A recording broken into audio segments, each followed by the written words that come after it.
আসসালামু আলাইকুম প্রিয় দর্শক, দূরে কাছে যে যেখানে বসে এই মুহূর্তে আমার ভিডিওটা দেখছেন তাদের সবাইকে মাহফুজা কিচেন ভিডিওতে ওয়েলকাম। আজ শাহী গরম মশলা করব, হেভি ফ্লেভারফুল এবং হেভি স্ট্রং এই শাহী গরম মশলাটা। সাথে ভাজা জিরে গুঁড়ো, জিরেটাও ভেজে ভাজা জিরে গুঁড়ো করব, গোলমরিচ গুঁড়ো করব আর জায়ফল জয়ত্রী গুঁড়ো করব।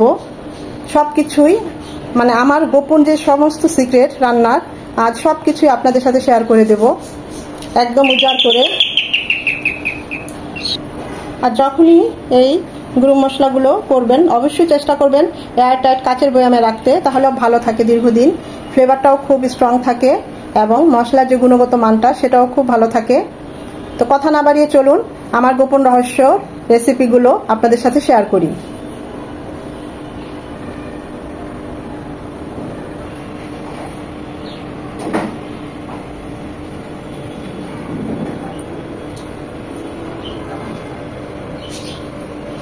আরেকটা হচ্ছে যে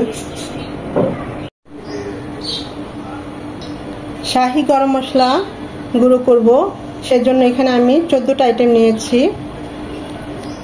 তেজপাতা ছোট ছোট করে কুচিয়ে নিয়েছি, ব্লেন্ডারে ব্লেন্ড করতে সুবিধা হওয়ার জন্য। নিয়েছি কালো গোলমরিচ, লবঙ্গ, জয়ত্রী দুটো, এলাচ, জায়ফল, এটা হচ্ছে জিরা আর এটা হচ্ছে শাহী জিরা। নিয়েছি দারচিনি ছোট ছোট করে এরকম টুকরো করে নিয়েছি যেন ব্লেন্ড করতে সুবিধা হয়, ধনিয়া আর শুকনো মরিচ 8-10টা। এখানে আমি দারচিনি, এলাচ আর লবঙ্গ আর গোলমরিচের পরিমাণটা একটু বেশি নিয়েছি, আর বাকি সব কিছু 2 চামচ করে নিয়েছি। একটা জায়ফল নিয়েছি আর জয়ত্রী নিয়েছি 2টো, কালো বড় এলাচ নিয়েছি, স্টার নিয়েছি 5-6টা। হাতের কাছে যদি এতগুলো মশলা না থাকে, এলাচ, দারচিনি, গোলমরিচ, লবঙ্গ এই দিয়েই আপনারা গরম মশলাটা ভালোভাবে তেলে ভেজে গুঁড়ো করে নিতে পারেন, সেটাও খুব ভালো হয়, স্ট্রং হয়। আমি ওভাবেও প্রায় করি। ওই 4-5টা দিয়েও আমি একটা ভিডিও করেছি অনেক আগে, আমার চ্যানেলে দেওয়া আছে, সেটাতেও খুব ভালো স্ট্রং হয়। শাহী জিরা এমনি এগুলো আলাদা আলাদা ভাবেও ব্লেন্ড করতে পারেন, ফাঁকি করে রেখে দিতে পারেন। যেমন আমি জিরা ফাঁকি আলাদা ভেজে রেখে দেই, গোলমরিচ গুঁড়ো আলাদা ভেজে রেখে দেই, এলাচ গুঁড়ো আলাদা ভেজে রেখে দেই, দারচিনি এগুলো তো আমরা আবার শুকনো হিসেবে দেই যে কোনো কারিতে বা রেসিপিতে। জায়ফল জয়ত্রী গুঁড়ো আলাদা করে রেখে দিতে পারেন। তা হাতের কাছে 4টা বা 5টা বা 3টা যেটাই থাকুক সেটাই গরম মশলা গুঁড়ো আমি মনে করি। আর বেশি দিলে যেমন গুড় তেমন মিষ্টি, সব কিছু বেশি দিলে স্ট্রংটা ভালো হয়, ফ্লেভারটা খুবই স্ট্রং হয়, এই আর কি।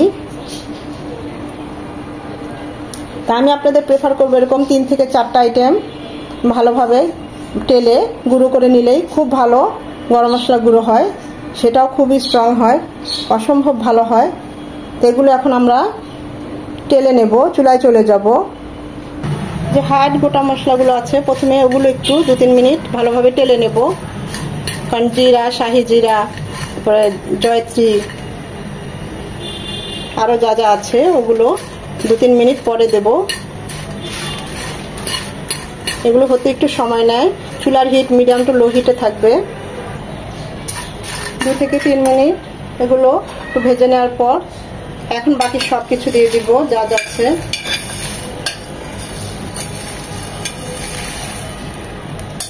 এগুলো সফট, এগুলো খুব তাড়াতাড়ি হয়ে যাবে, খেয়াল রাখতে হবে যেন পুড়ে না যায়, এভাবে বারবার নেড়ে চেড়ে দিতে হবে।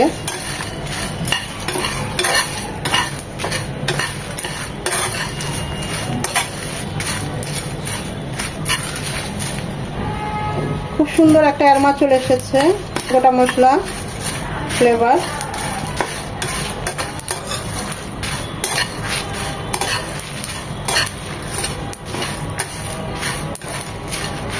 আপনাদের হাতের কাছে যদি জয়ফল আরো থাকে আরেকটা দিয়ে নেবেন, আমার হাতের কাছে ছিল না তাই আমি একটা দিয়েছি, 2টো দিলে আরেকটু ভালো হতো, মানে সবকিছুর পরিমাণটা একদম ঠিক থাকতো।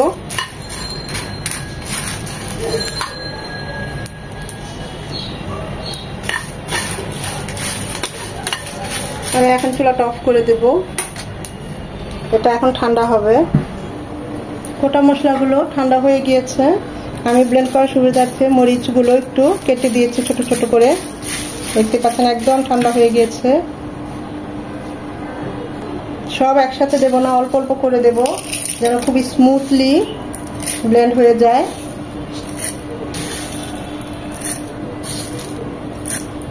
দুই থেকে তিনবারে ব্লেন্ড করে নেব।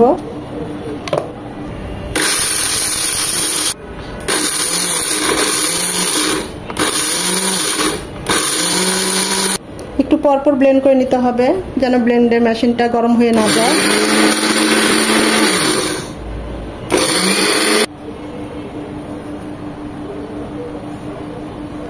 এইভাবে ধাপে ধাপে ব্লেন্ড করে নিলে ব্লেন্ড খুব স্মুথ হয়। দেখতেই পাচ্ছেন খুব সুন্দরভাবে আমার সবগুলো মশলা ব্লেন্ড করা হয়ে গিয়েছে।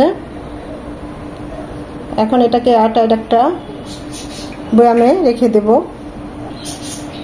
চেষ্টা করবেন এরকম এয়ারটাইট কাচের বয়ামে মশলাগুলো রেখে দিতে, তাহলে দীর্ঘদিন খুব এর ঘ্রাণটাও খুব ভালো থাকবে, মশলাটাও।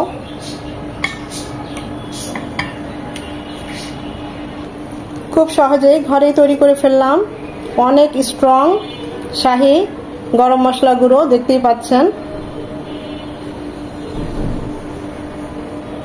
এভাবে করে রাখলে হয় কি কাজের সময় অনেক সুবিধা হয়।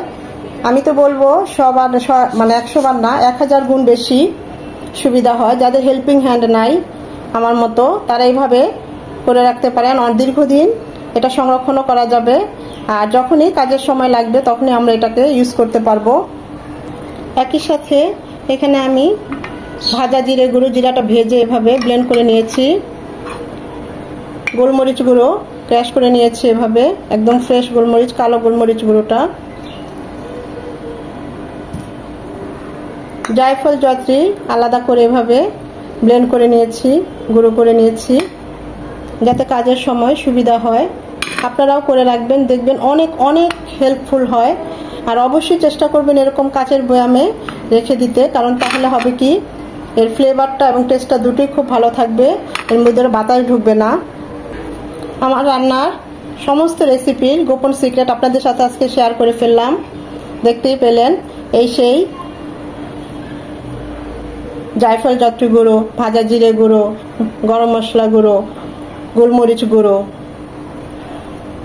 আশা করি ভিডিওটা আপনাদের ভালো লেগেছে। আর যদি ভালো লেগে থাকে অবশ্যই একটা লাইক দিবেন, কারণ এই লাইকটা পরবর্তী ভিডিও করতে আমাকে উৎসাহিত করে, সাহায্য করে। বেশি বেশি করে শেয়ার করে দিবেন যেন সবাই দেখার সুযোগ পায়।